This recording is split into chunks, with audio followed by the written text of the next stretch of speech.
1 Coríntios, capítulo 15, do versículo 20 ao versículo 34. Amém? Amém. Diz assim a palavra de Deus: mas de fato Cristo ressuscitou dentre os mortos, sendo ele as primícias dos que dormem, visto que a morte veio por um homem, também por um homem veio a ressurreição dos mortos. Porque assim como em Adão todos morreram, também todos serão vivificados em Cristo. Cada um, porém, com a sua própria ordem. Cristo, as primícias, depois os que são de Cristo na sua vinda. E então virá o fim, quando ele entregar o reino ao Deus e Pai, quando houver destruído todo o principado, bem como toda potestade e poder, porque convém que ele reine, até que haja posto todos os inimigos debaixo dos pés. O último inimigo a ser destruído é a morte, porque todas as coisas sujeitou debaixo dos pés, e quando diz que todas as coisas lhe estão sujeitas, certamente exclui aquele que tudo lhe subordinou. Quando, porém, todas as coisas lhe estiverem sujeitas, então o próprio Filho também se sujeitará àquele que todas as coisas lhe sujeitou, para que Deus seja tudo em todos. De outra maneira, o que farão os que se batizam por causa dos mortos? Se absolutamente os mortos não ressuscitam, por que se batizam por causa deles? Porque também nós nos expomos a perigos a toda hora. Dia após dia morro. Eu o protesto, irmãos, pela glória que tenho em vós outros, em Cristo Jesus nosso Senhor. Se como homem não tem Éfeso com feras, quem me aproveita isto? Se os mortos não ressuscitam, comamos e bebamos, que amanhã morreremos. Não vos enganeis, as más conversações corrompem os bons costumes. Tornai-vos à sobriedade, como é justo, e não pequeis, porque alguns ainda não têm conhecimento de Deus, e isto digo para a vergonha vossa. Vamos orar mais uma vez? Senhor Deus e Pai, nós te agradecemos, Senhor, por estarmos aqui reunidos em Teu nome. Nós te agradecemos pela Tua palavra lida e pedimos, Senhor, que o Senhor nos ilumine para que possamos compreender. Para os nossos corações, Senhor, Teu querer, em nome de Jesus Cristo, Seu Filho amado, nós lhe pedimos e lhe agradecemos. Amém. Então, nós continuamos o capítulo 15, a gente vinha andando e a gente estava quase fazendo um capítulo de cada estudo, e dessa vez o 15 é a terceira parte que nós estamos lendo, e não é a última, vamos ter outras ainda. Primeiro, que é um capítulo com muitos versículos, e segundo, quando Paulo vem tratando aqui no capítulo 15, esse assunto da ressurreição, ele traz muitos detalhes que eu considero que ficaria muito pesado a gente tentar fazer tudo de uma vez. Então eu tentei dividir, apesar que eu quase fiquei preso na divisão aqui, se a gente ia só até o 28 ou se até o 34, só que eu considerei que irmos até o 34 seria melhor agora, por conta daquilo que a gente vai falar no próximo, que a gente pretende terminar o capítulo 15 no próximo estudo. Então, Paulo já vinha trazendo argumentos sobre a ressurreição de Cristo. Então, ele falou do argumento do testemunho no começo do capítulo. Depois nós vimos semana anterior, ele falou do argumento da lógica da ressurreição de Cristo. E aqui ele já muda um pouco o discurso a partir do versículo 20, porque nós vemos ele falar aqui já como se tivesse passado toda aquela parte do pessoal que tem dúvida da ressurreição. Tem gente que tem dúvida, ele estava argumentando com todo mundo, dizendo, se você tem dúvida, veja, e ele tenta trazer os argumentos. Agora ele já trata aqui a ressurreição como fato. E agora, quando ele fala daqueles que não creem na ressurreição, ele já trata como pessoas que estão mais ou menos fora do juízo normal. Então, a entonação de Paulo ela vai mudando. Começa o capítulo, incluindo todo mundo, dizendo, não, mas vamos ver aqui bem, e aí mostra. Aí só que depois dele mostrar testemunho físico, aqueles que viram, depois dele mostrar argumento lógico, depois ele mostrar uma série de coisas, ele diz, não, agora vocês já entenderam, né? Então ele começa o versículo 20 justamente nisso, ele diz, mas de fato Cristo ressuscitou dentre os mortos, sendo ele a primícia dos que dormem. Então ele já traz aqui, pronto, eu já mostrei coisa demais, então é fato, Jesus ressuscitou. Eu acho interessante isso, porque nós não temos a percepção agora, mas primeiro e segundo século, o principal assunto discutido sobre Jesus Cristo é justamente sobre a ressurreição. Para nós já parece um assunto que está bem tranquilo, mas naquele tempo não era assim. Então por isso ele argumenta muito a respeito da ressurreição, porque a ressurreição é a base da nossa fé. E hoje a gente só está tranquilo porque nos primeiros séculos, até os primeiros concílios, a ressurreição de Cristo foi ali batida. No concílio de Nicéia, lá no ano 340, alguma coisa, se não me engano, ali é 300 e pouco. Um dos assuntos do concílio, que é considerado o primeiro grande concílio ecumênico, o primeiro concílio geral da igreja, é justamente sobre a divindade de Cristo e a sua ressurreição. E lá bate muito essa questão da ressurreição e divindade de Jesus Cristo, porque era um assunto que até o terceiro século era muito lembrado. E por isso Paulo aqui insiste muito, né? Ele vai insistindo. Primeiro ele está trazendo aqui para nós a informação que a ressurreição é extremamente necessária. O que diz aí os versículos 20, 21, 22? Que a ressurreição é a parte essencial. A morte veio por um só homem, diz o versículo 21. E assim também, todos serão vivificados em Cristo. Em Adão, todos morreram, versículo 22, e todos serão vivificados em Cristo. A morte veio por um só homem, a ressurreição veio por um só homem. E aqui ele vai lembrar para nós, quando ele fala que em Adão todos serão vivificados, justamente no texto que nós lemos lá, em Romanos capítulo 5, né? Nós lemos lá o versículo 12 e o versículo 18, o trecho todo ele vai do 12 até o 21 mais ou menos. Mas eu destaquei os dois versículos, porque o primeiro ele fala que a morte veio por um só homem, e por isso ela alcançou todos os homens. Mas depois a ressurreição veio por um só homem, assim como a morte entrou por um, a graça entrou por um também.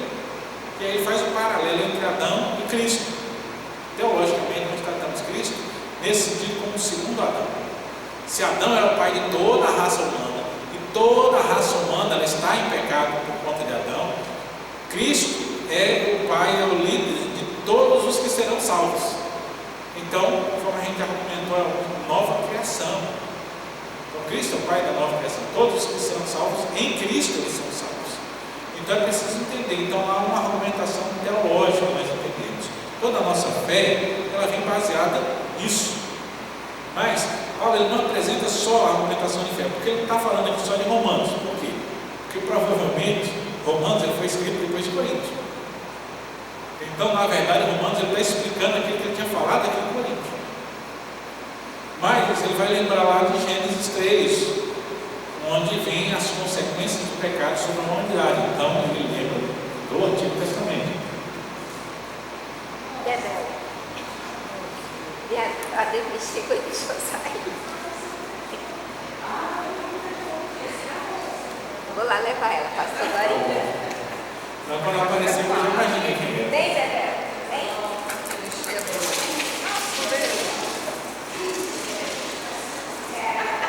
Ainda mais convertida que nos crentes. Ela nem é crente. É só ela escapar, ela vem batendo aqui. Vai bater aqui.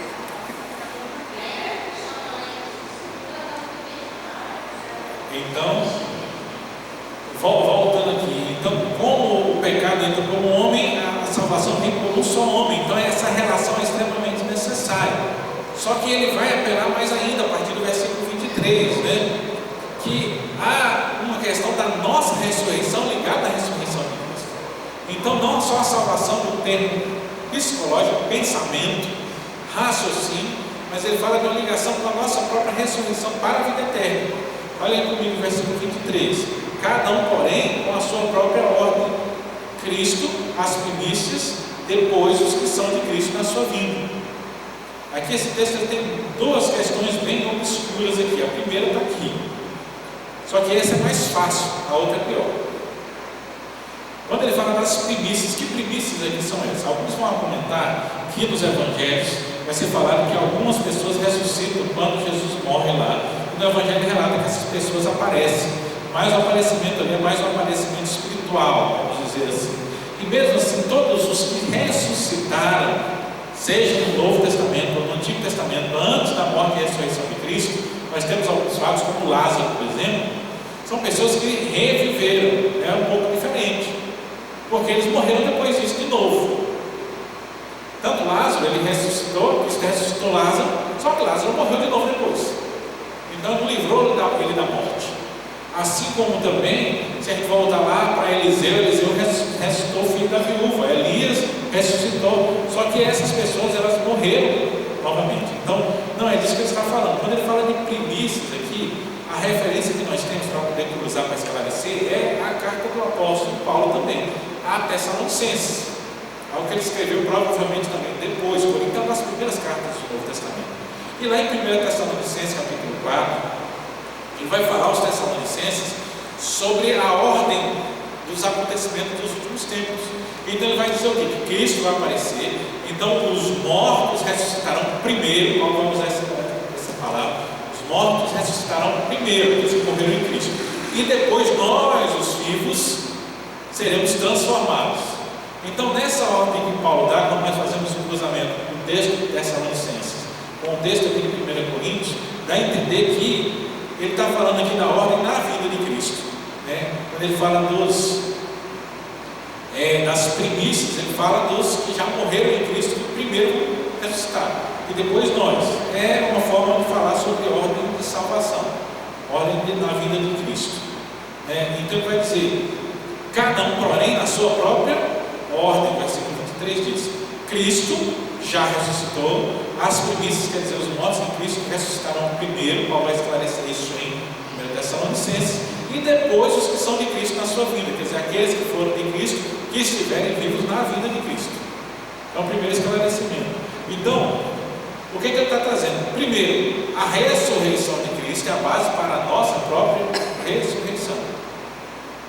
Então, quando ele fala, de fato, Cristo ressuscitou e nos deu a chance de poder, no último dia também, quando ele vir, nós ressuscitarmos também, mas cada um na sua própria ordem. Mas Cristo é o primordial, ele é o primeiro. Então, a primeira ressurreição, no termo estrito, exato do que quer dizer a ressurreição de Cristo, foi a dele. Nenhum dos outros que aconteceram, nem no Novo Testamento, nem no Antigo Testamento, correspondem à ressurreição de Cristo. Por quê? Eles foram revividos, mas eles morreram novamente. Cristo, ele reviveu, ele ressuscitou e não morreu mais, está vivo até hoje. Assim como nós, à semelhança dele, porque esse é o modelo, ressuscitaremos também para não morrer nunca mais. Então, por isso que Cristo é o primogênito, depois vem as primícias, aqueles que viram primeiro, e depois aqueles que estiverem vivos como Cristo estiveram. Então, ele vai dar a ordem, ressurreição, e depois vai ser o 24, que então virá o fim quando ele entregar o reino a Deus Pai. Então, quer dizer, na vida de Cristo, ele vai pegar e entregar o reino de volta a Deus. É quando nós lemos lá João em Apocalipse, nos primeiros capítulos, ele fala que o Cordeiro tira o livro da mão daqueles que está sentado no trono. É um sinal de autoridade. Ele passa dali em diante a governar o mundo. Nós estamos vivendo no governo de Cristo. E o que é que ele faz nesse governo? Ele vai colocar todos os inimigos debaixo dos seus pés. E é o que Paulo vai descrever aqui para nós, a partir do versículo 24, né? Quando ele entregar o reino a Deus Pai, quando houver destruído todo o principado e toda a potestade e poder. Então, o que é que ele está fazendo? Ele está conduzindo a história até que todos os inimigos eles sejam vencidos. Isso confirma o versículo 25. Porque convém que ele reine até que haja posto todos os inimigos debaixo dos pés, e o último inimigo a ser destruído é a morte. Então, ele já venceu a morte quando ele ressuscitou, mas quando ele nos ressuscitar, aí ele vai destruir a morte. Mesmo porque aqui Paulo não vai citar, ele está falando diretamente à igreja de Corinto, mas o ensino do Novo Testamento a respeito da ressurreição é que todos ressuscitarão no último dia, não só os salvos. Mas aqui Paulo está falando a salvos, então dá direcionamento dos salvos. Mas salvos e não salvos ressuscitarão no último dia. Uns para a vida eterna, outros para a destruição eterna, mas todo mundo vai ressuscitar. Então, se todo mundo ressuscita, a morte acabou. Porque quem ressuscita para a vida eterna não vai morrer mais, certo? Mas quem ressuscita para a morte eterna vai ter fim à sua existência? Também não vai ter. Ele vai para o tormento que a palavra fala. O tormento é eterno. Então a morte já acabou, com o fim acabou. Então não tem mais essa divisão, essa separação. Vindo a ressurreição é na morte destruída. Então Cristo ele está governando até destituir todos os inimigos. E aí a gente fica, mas se Cristo está reinando, se ele tem que vencer todos os inimigos, por que a gente ainda sofre tanto aqui nesse mundo? É porque a gente é ferramenta de Cristo enquanto ele vence os inimigos. A igreja está aqui para pregar o Evangelho, para que as pessoas elas possam ouvir a mensagem, a proclamação e serem salvos. Nós fazemos parte desse plano, nós fazemos parte dessa guerra, nós somos soldados dele nisso aí. Então a gente está cumprindo a nossa função. Então, os inimigos que estão sendo vencidos, dentre eles também está a pregação do Evangelho que está sendo feita, e nós somos ferramentas disso. Então, por isso que a gente ainda está aqui, e por isso as coisas ainda acontecem. Porque ele ainda está trabalhando tudo isso, tem um tempo pré-determinado. E por que demora tanto esse tempo? Não é porque ele não tem força ou poder para poder fazer. Na verdade, o próprio apóstolo Paulo, em outro lugar, ele escreve que é justamente nos dando tempo a todos aqueles que precisam crer para que se arrependam dos seus pecados. Então, na verdade, a demora é misericórdia, não é incapacidade. Deus está demorando, Cristo demora porque em misericórdia Ele está dando tempo para que as pessoas elas possam conhecer a mensagem do Evangelho. Então, Cristo ele vem, Ele está governando, Ele vai destituir todas as coisas, inclusive a própria morte. Por isso a ressurreição dele é tão essencial. Por isso Paulo vem defendendo a ressurreição com tanto argumento aqui dentro de nós. E ainda vai ter outros que nós ainda não vamos ver hoje. Então, aí o 27 e 28 ele vai fechar tudo isso quando ele diz: porque todas as coisas sujeitou debaixo dos pés, e quando diz que todas as coisas estão sujeitas, certamente exclui aquele que tudo isso coordenou. Então ele está falando, foi dado a Cristo todas as coisas, sabe? Tudo debaixo dos seus pés. Mas aí Paulo deixa, mas tudo menos o Pai. Porque ele diz que está excluído, tudo está debaixo dos pés, menos é excluído aquele que lhe subordinou, aquele que deu todas as coisas a ele, que é o Pai. Versículo 28, quando porém todas as coisas estiverem sujeitas, então o próprio Filho também se sujeitará àquele que todas as coisas lhe sujeitou, para que Deus seja tudo em Deus. Então o governo de Cristo ele vem até que ele complete toda a obra da redenção. Tudo esteja sujeito, quer dizer, tudo esteja controlado, tudo esteja debaixo do seu poder, debaixo dos seus pés. E aí ele entrega o trono de volta ao Pai. E aí nós poderemos viver com ele na glória. Mas o que mostra que Cristo é o exemplo perfeito. Ele vence a morte e tudo, mas olha o que diz o versículo 28, que ele vai se sujeitar a Deus. Assim como nós também nos sujeitamos a Deus. Porque assim como ele ressuscitou, nós também vamos ressuscitar com ele. Então ele mostra Cristo como exemplo perfeito a ser seguido. E aquele que nos mostra o caminho que nós devemos pisar. E o caminho que nos conduz não só a uma vida dita cristã aqui na terra, mas um caminho que nos conduz a uma vida de glória na presença de Deus também no céu, na eternidade. Ele é o exemplo perfeito de tudo isso. Então quando a gente pensa, como é que vai ser os nossos corpos quando nós ressuscitarmos? Paulo vai tratar isso um pouco mais à frente, mas aqui ele já deixa o sinal. Quem é o exemplo? Cristo. Então nós seremos como Ele. Aí muitas perguntas já, só que a gente já pode pegar, né? Porque o que é que aconteceu quando Cristo ressuscitado aparece aos seus discípulos? Primeira coisa, Tomé disse, não acredito se eu não ver, se eu não colocar o dedo lá na marca nas mãos dele, aí Jesus chega para ele aqui também, coloca o dedo aí. E o relato nos mostra que Tomé colocou o dedo e viu. Então as marcas não estavam lá, ele não foi reconhecido por eles, então também nós seremos reconhecidos.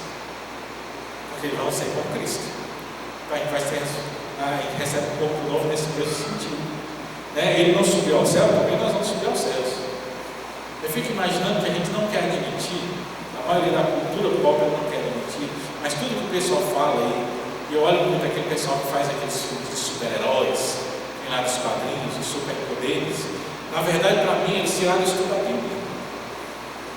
Sabe por quê? Porque um dos poderes que aparece em super-heróis, tem lá alguns, é o poder ou de teletransportar, que a pessoa some daqui e aparece lá no outro lugar, então eles são poderosos, ou então de atravessar as paredes. Aí quando Cristo ressuscita, o que é que acontece com ele? O texto fala que estão os irmãos reunidos dentro do cenário, todas as portas trancadas, ele aparece lá dentro. Ou ele teletransportou, ou ele atravessou a parede. E apareceu diante dele e falou: Pai, seja convosco. Então, nosso corpo ressuscitado, por exemplo, de Cristo, vai ter a capacidade de fazer coisas que nós não temos hoje capacidade de fazer. Então, isso é o exemplo. Então, ele vai vencer tudo e vai ajustar tudo para completar, porque ele consumou a obra da redenção na sua ressurreição, mas ele vai completar o propósito redentivo quando ele voltar novamente e nos ressuscitar. Aí tudo vai estar feito. A morte já foi vencida, mas quando ele vier, ela vai ser aniquilada. Nós já somos salvos em Cristo Jesus, mas quando ele vier, nós estaremos na glória. Então, tudo está no que o autor chamado Anthony Boyle escreve no seu livro A Bíblia e o Futuro. Nós estamos entre o já e o ainda não. Nós já estamos em Cristo, mas ainda não plenamente. Nós já experimentamos o sabor da glória de Deus, mas ainda não fomos glorificados. A gente já está no sinal aqui, mas ainda não consumou tudo. Por quê? Porque Cristo está trabalhando em tudo isso. Então, quando tudo estiver sujeito, aí Ele mesmo se sujeita ao Pai, assim como nós temos que nos sujeitar.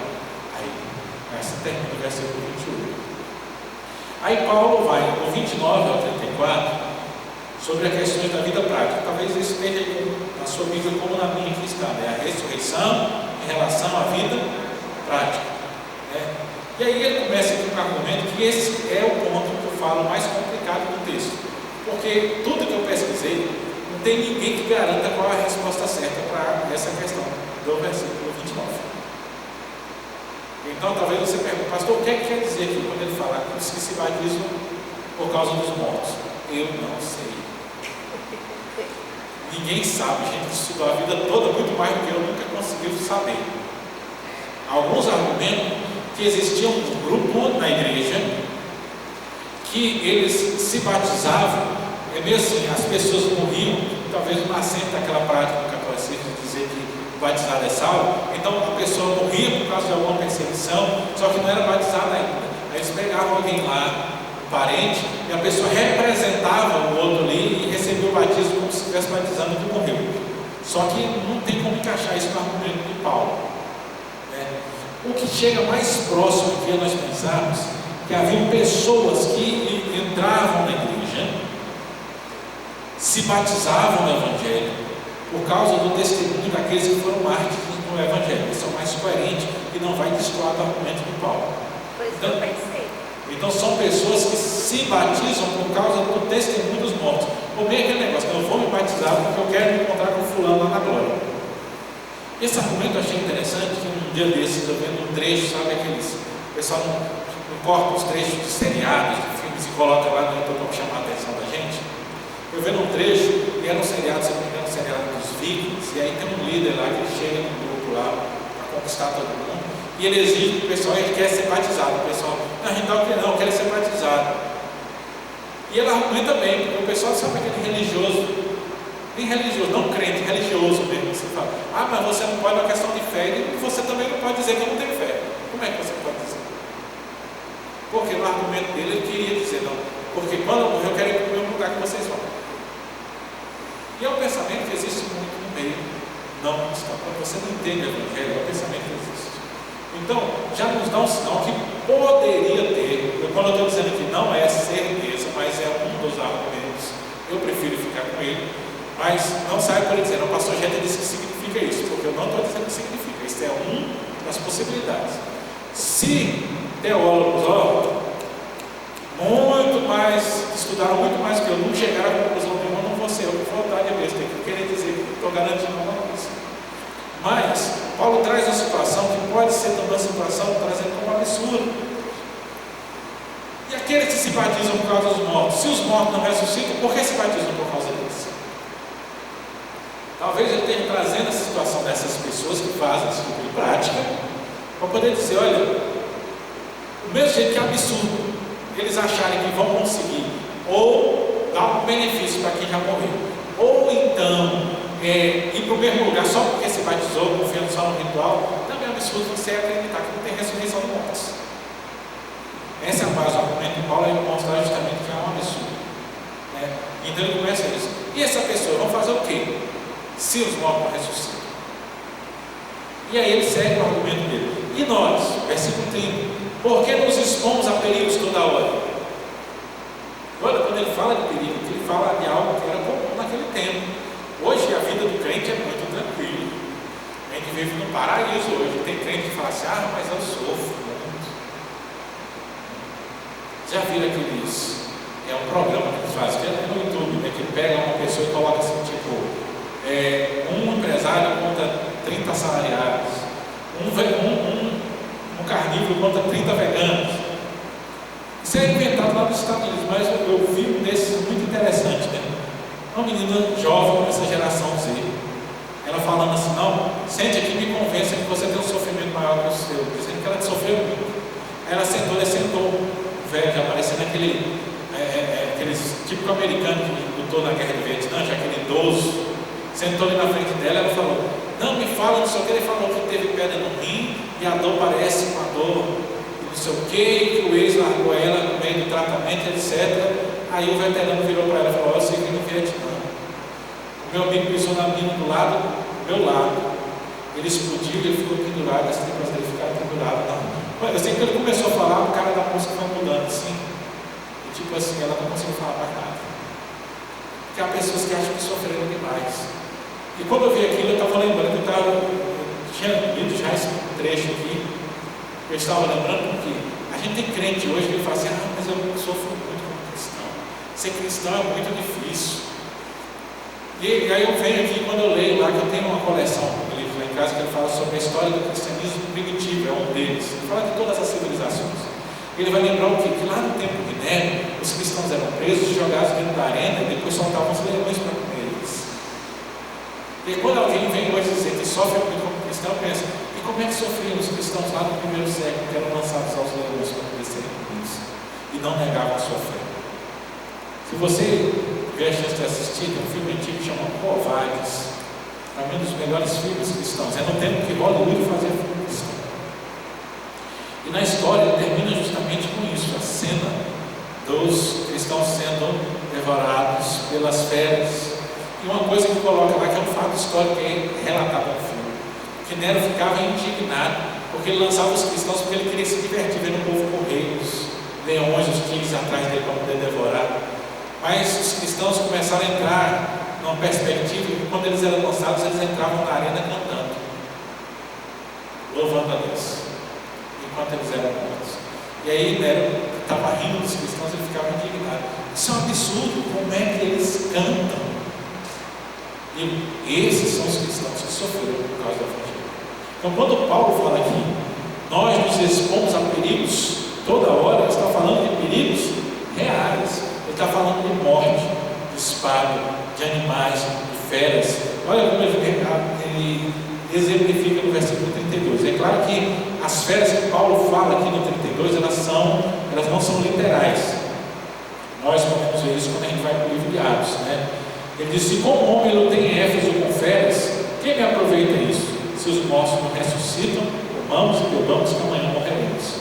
E Paulo, na verdade, ele não foi lançado às feras em Éfeso, porque ele era cidadão romano não podia ser jogado numa arena contra as feras. Mas ele se refere à perseguição que ele sofreu em Éfeso, e o livro de Atos, lá por volta do capítulo 19, ele vai relatar que Paulo enfrentou muitos perigos e perigos de morte, a ponto de dizer que é como se ele tivesse sido ressuscitado. Ninguém acredita como é que ele estava vivo ainda depois de tudo que ele enfrentou, toda a posição lá em Éfeso. Lembrar Éfeso, onde tinha o templo da deusa Diana, né? E aí tinha uma romaria muito grande para Éfeso. E tinha os caras lá que eram os ourives, que eles faziam de prata, de ouro, as nichos, as imagenzinhas do templo, as cópias, as réplicas, sabe? O pessoal comprava para poder levar para casa para adorar. E eles eram muito ricos por causa disso. E aí, quando Paulo chegou pregando, ele disse: se esse cara convencer todo mundo, vai acabar com os comércios, porque se todo mundo convence que os deuses não são nada, ninguém mais vai querer comprar. Quem é que vai querer comprar um nicho, uma cópia de prata num templo com Deus que não vale nada? E esses homens promoveram uma grande perseguição contra Paulo, a ponto de ele correr risco de vida, porque eles queriam matar ele. Mata esse sujeito, senão a gente vai perder nosso dinheiro. Então, essa é uma base do que a gente não pode entender, da perseguição. Paulo diz: olha, tudo aquilo que eu sofri por quê? Se não tem ressurreição. Se não tem ressurreição, e aí pega o ditado que era deles, né? comamos e bebamos, que amanhã morreremos. Agora, se a gente olha para o nosso dia a dia hoje, como é que as pessoas estão vivendo? Não é exatamente desse jeito? Comamos e bebamos, que amanhã morreremos. Mas o grande pior é a palavra do presbítero Vilco, que chamava o Viltinho, pequenininho presbítero lá, um irmão muito querido, pregador do Evangelho, sabe, aquele pregador sem estudo mesmo, mas pregava a palavra de Deus. Uma vez numa preleção disse assim: hoje tem muitos cristãos que são ateus modernos. Acho interessante que há alguns dias eu vi um texto do reverendo Arival Cassimiro falando justamente sobre esse cristão que vive como se fosse ateu. A pessoa diz que crê em Deus, mas ele vive como se Deus não existisse. E tem muito ateu moderno na igreja que ele diz que crê na ressurreição, só que ele vive no comamos e bebamos, que amanhã morreremos. A igreja não, eu tenho que meu lazer, o meu descanso, a minha satisfação. Então coloca o meu na frente e trata esse mundo como se fosse o único lugar. E Paulo está dizendo, é justamente aí. Não basta eu dizer que creio na ressurreição. Eu tenho que acreditar do fundo do coração e viver, porque eu só vou viver como um cristão genuíno se eu viver como alguém que está esperando vida eterna. Se eu viver esperando dessa vida, não vou viver como um cristão genuíno. Então ele vai dizer, olha, eu enfrentei tudo, por quê? Porque eu creio. Senão a gente tomamos e bebamos, porque amanhã morreremos. Agora, por que isso está acontecendo? Paulo fecha no versículo 33 e 34, ainda desse assunto, só que ele colocando ele de forma bem prática. Ele traz um outro ditado, que é atribuído a um poeta grego chamado Menandro. Não vos enganeis, as más conversações corrompem os bons costumes. Todo mundo já ouviu isso aí, né? As más companhias é uma variação disso aqui, lá do poeta grego, que lá do tempo de Paulo, que Paulo já conhecia. Então, o que ele está falando aqui? Cuidado com quem você anda. Se você é mãe, cuidado com quem você anda. Diga com quem andas, eu te direi quem andas. Então, o que estava acontecendo? Ele estava divertindo a igreja. Cuidado, porque vocês estão andando demais com gente que não crê na ressurreição, vocês estão começando a agir como isso. Porque tem muito crente que afirma crer na ressurreição, mas está andando demais com gente que não crê na ressurreição. Vive demais. Aí você vê, se você anda com gente que xinga demais, daqui a pouco você está xingando. A gente tem que tomar cuidado, porque nós somos envolvidos na nossa convivência e acabamos por fazer coisa errada. E qual é o resultado para isso? O que é que nós podemos fazer com relação a isso? A gente precisa se afastar disso. Às vezes se afastar indica se afastar de pessoas. Mas fulano é tão legal, mas você não está pegando o costume dele. Na verdade, assim, a gente como cristão, a gente que deveria estar influenciando o outro para ele sair dos pecados. Eu me lembro na infância, quando alguém vinha para casa para poder brincar, vinha um outro garoto para poder brincar em casa com a gente, no quintal também em casa. Eu me lembro, isso devia ser entre 6 e 10 anos, que os meninos, quando vinham lá para casa, eles tinham medo de xingar lá dentro de casa. Porque o meu avô era conhecido como era tipo o seu lar da igreja presbiteriana. O prefeito mandava convite para ele, para o 7 de setembro, para ir para o palanque. Então todo mundo conhecia. Aí quando entrava lá, aí quando ele chega, não pode xingar aqui dentro. É interessante que hoje parece que as pessoas elas estão tão à vontade com a gente não coloca mais medo nenhum. E a gente está sendo influenciado pelos maus costumes, ao invés de influenciarmos as pessoas com os maus costumes.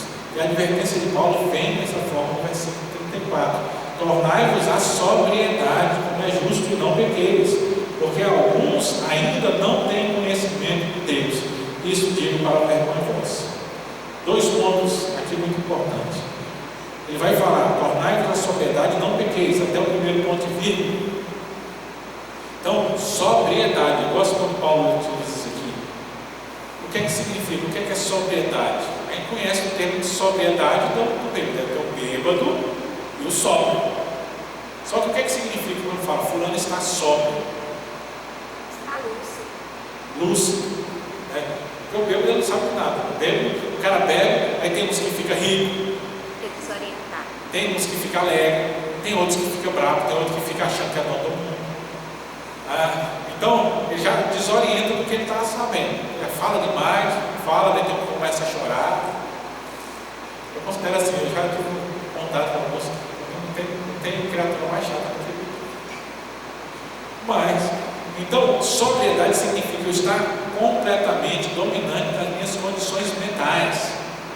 Então, quando Paulo nos chama a não pecar, ele diz, seja sóbrio, quer dizer, sejam conscientes. Só que a gente perde a sobriedade, não é só quando bebe, não. Tem muita gente que perde a sobriedade por outras coisas. Quer ver um exemplo? É muito comum as pessoas elas perderem a sobriedade quando elas estão no meio da multidão. Aí a multidão sai quebrando tudo, o pessoal sai quebrando no meio. Depois você pergunta, para que você fez aquilo? Não sei, estava acontecendo. Sabe onde está? Maria vai com as outras. Isso é uma perda da sobriedade também. Então a gente entregar o grupo, né? A perda da sobriedade também é aquele negócio que a gente se justifica quando diz, mas todo mundo está fazendo.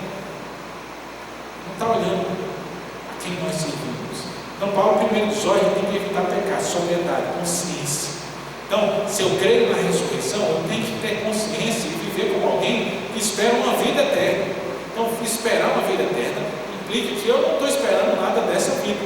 Porque a gente já deu lá atrás, o que é que Paulo fala? Se a nossa esperança em Cristo baseia apenas nessa vida, nós somos os mais infelizes de todos os homens. Então, não há esperança nisso. Segundo, até o próximo ponto de vírgula depois disso aí, porque alguns ainda não têm conhecimento de Deus. Então, primeiro, tenha consciência, olhe bem. Por quê? Porque tem gente no meio de vocês. Quando ele fala alguns aqui, o contexto antigo, ele está falando do contexto da igreja, ele está falando do mundo, está falando da igreja, ele está trazendo sempre no contexto do tempo. Ele diz, alguns não têm conhecimento de Deus. O que é que Paulo está afirmando para nós? Ele está dizendo, olha, que às vezes, mesmo no meio cristão, tem gente que não sabe direito o que é que está fazendo. Então eu tenho que ficar esperto, porque não é porque o outro está fazendo que eu vou fazer também. Então eu preciso estar sóbrio. Então, com relação à ressurreição, na vida prática, eu falo, eu preciso viver conciliado com a crença de que eu vou ressuscitar e eu tenho uma vida eterna. Porque tem gente que não tem conhecimento de Deus suficiente para fazer essa diferença. Aí ele está na igreja por quê? Porque foi influenciado por aquilo que viu, ouviu fora, com outros meios, e aí ele acha que está na igreja, que isso vai ter que abençoar ele não vai ter mais problema, ele não vai ter mais dificuldade, e ele não vai passar mais aperto financeiro, e é uma série de coisas que não são verdade. E aí depois a gente acaba, se anda demais, acaba entrando nos mesmos maus costumes. Uma vez eu tive que repreender um oficial da igreja que eu passei, né? Que a gente tinha algumas questões, algumas dificuldades, a igreja tinha umas dificuldades financeiras, e na hora de sair tinha que acertar tudo aquilo. E aí ele veio um negócio que era uma prática comum, que já outros presbíteros antigos faziam lá. E aí quando ele veio, eu falei, meu irmão, você tem que largar desses maus hábitos antigos, isso era a coisa dos outros. Ele era um presbítero novo, tinha sido eleito, já tinha sido ensinado, mas ainda veio com aquela velha conversa. Mas sabe aquela conversa de tentar fugir das suas próprias obrigações e tentar jogar sobre o outro a sua responsabilidade. Eu falei, você larga desses maus costumes, esses velhos hábitos. Ele ficou bravo comigo, mas eu adverti ele. Porque às vezes tem gente que é assim, né? Às vezes você ensina o que a Bíblia está dizendo, mas a pessoa permanece no velho hábito. Por quê? Porque passou a vida toda daquele jeito. E ele não quer abrir mão daquilo. E aí Paulo vai ter que cuidar, porque há pessoas no meio de vocês que não têm conhecimento de Deus. E Paulo ainda emenda, né? Que Paulo parece que quando ele bate, ele não dá uma chicotada, ele dá uma chicotada e ele dá para dar aquela lapada, só aquela, aquele repique da lapada, assim, porque bateu nele, ele dá uma puxada a mais. Isso diga para a vergonha de vocês. Então vocês deveriam se envergonhar, porque ainda tem no meio de vocês gente que não tem conhecimento de Deus. E essas pessoas sem conhecimento de Deus, o que estão fazendo? Tudo aquilo que nós vemos aqui. Essas pessoas, elas estão vivendo, porque ele fala lá no versículo 32, vamos aproveitar porque amanhã a gente não sabe se está vivo. E a vida eterna? Eu enfrento a morte porque eu creio na vida eterna. E a gente vê muitos crentes, e aí chama a atenção, isso aqui não é um demérito. Mas eu preciso falar, chamar a atenção dos irmãos para isso. A gente tem que tomar muito cuidado como crente, como a gente encara a questão de morte e como a gente encara a questão de enfrentar a morte. Porque os cristãos do primeiro e segundo século, eles tinham muita firmeza nisso, mas com o passar do tempo nós perdemos.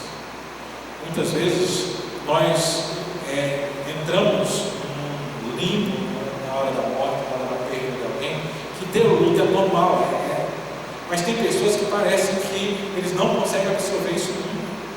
Eu já tive contato com cristãos que perderam o ente querido e 5, 8 anos depois ainda estavam no lamento como se estivesse.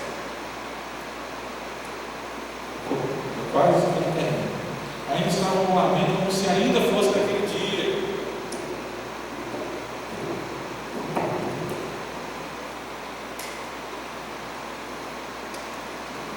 Outros que, como cristãos, eles tinham tanto medo da morte, mas tanto medo da morte, que qualquer coisa que referia a isso, ele já entrava em desespero. E quando a gente faz isso é um sinal de que a gente não entendeu, não aplicou a ressurreição. O crente do primeiro século enfrentava as feras cantando porque ele sabia que ia estar com Cristo. Os apóstolos falaram para eles, acreditaram no fundo do coração: na hora que essa vida acabar, eu vou estar no céu, eu vou fechar o olho e quando eu abrir, eu estou na glória com Cristo. Então, para que eu vou ficar sofrendo aqui? Então, eles iam com convicção, enfrentavam com convicção e não negavam a Cristo com convicção. Só que, infelizmente, a gente tem muitos cristãos hoje que não têm esse conhecimento de Deus. E aí eles se desesperam com qualquer dificuldade. Eles se esquecem até de quem ele é. É aquele ditado popular, né, que na hora do aperto, a pessoa se apega com tudo quanto é santo que aparece. E aí tem cristão que é a mesma coisa, na hora do aperto, ele fica apelando para tudo, se esquece que há um só Deus sobre tudo. Um Cristo que morreu e ressuscitou para mostrar que nós também ressuscitaríamos. E por isso nós não temos que temer a morte ou a dificuldade. Então, quando Paulo fala sobre o dia a dia, ele fala: olha, o nosso dia a dia nós enfrentamos as dificuldades, porque a gente sabe, quando essa vida acabar, nós estaremos com Cristo. Quer saber para mim qual é o sinal mais forte de que nós temos muitas pessoas enquadradas aqui nesse falta de conhecimento de Deus nos nossos dias hoje, no meio cristão? É que a gente não consegue cantar mais aqueles hinos que falam de estar com Cristo, que o pessoal já fala que é música de garoto. Já viu que a gente vai impulsionar para isso? Então, o trono de Deus preparado, a cristão, lugar para ti. Os cristãos cantavam isso antigamente, de boca cheia. Eles estavam falando que ele tem um lugar no céu preparado, ó. Que a pessoa fica: eu vou lhe matar, ó, tem um lugar preparado no céu, não tem medo. Só que hoje a gente fala: não, eu nem vou cantar, que isso parece que está chamando a morte. Então, são reflexos de que isso não quer dizer que você não é crente, mas às vezes a gente está andando mais com gente que não tem conhecimento de Deus como deveria ter, segundo a Escritura Sagrada. A gente precisa resgatar isso. Essa é uma coisa que eu considero que a gente precisa resgatar como cristãos, essa convicção da presença de Deus. E cantar mais perto quero estar, meu Deus, de ti. A pessoa acha que vai cantar mais perto, o pessoal está igual o bêbado da história. Só vou contar essa aqui, e com essa aqui eu tenho que garantir que você nunca mais vai esquecer isso aqui que eu falei.